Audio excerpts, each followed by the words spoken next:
कशा आहात? बरे आहात का? मी पण मस्त मजेत. आता चालला आपला स्वयंपाक संध्याकाळचा. चहा वगैरे पिले मी आणि मस्तपैकी पनीरची भाजी बनवली आहे, कारल्याची सुकी भाजी बनवत आहे आणि चपाती बनवत आहे छान असं. आणि भांडे वगैरे करायलेच अजून घासायचे. स्वयंपाक करायचा म्हटल्यानंतर भांडे निघणारच. त्याच्यामुळं आता बघा पीठ मी भिजून घेतलेलं आहे.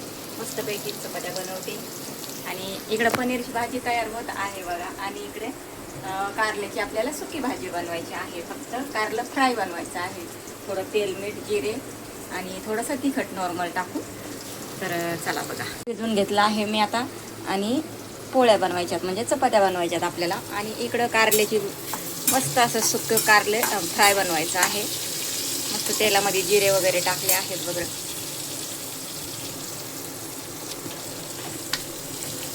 आणि एकदम मस्त स्लोवर असं कुरकुरीत असे कारले मस्त बनवूया. आणि इकडे छान अशी मटर पनीरची भाजी बनवली आहे बघा. आणि बटाटा पण टाकलेला आहे. मटर थोडेच होते, थोडेच दिसतात, नॉर्मल दिसतात हे बघा. छान अशी मस्त पनीरची भाजी बनवली आहे. बटाटा पण टाकलेला आहे मस्तपैकी. आणि इकडे भात पण आपला तयार झालेला आहे. आणि इकडे दूध गरम झालेलं आहे. आता दूध थंड झालं तर त्याच्यावरती झाकण ठेवायचं. आणि आपल्याला आता चपात्या बनवायच्या आहेत.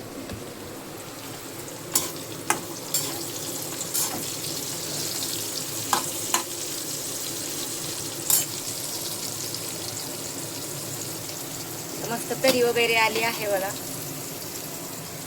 पनीरच्या भाजीला आपला घरचा मसाला आहे मस्त असा. चला मी आता पोळ्या बनवून घेते.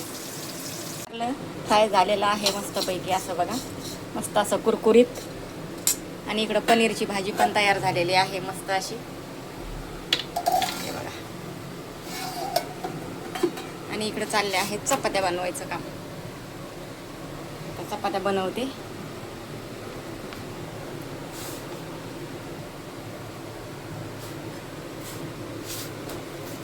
मग झालं जेवण केल्यानंतर मग सगळे भांडी एकत्र घासून काढणार.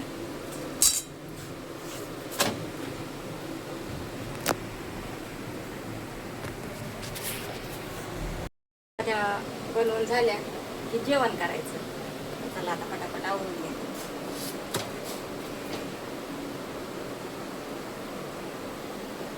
छान अशा मस्त चपात्या पण तयार झालेल्या आहेत. आता भांडे वगैरे घासून घेते आणि जेवण करायचं.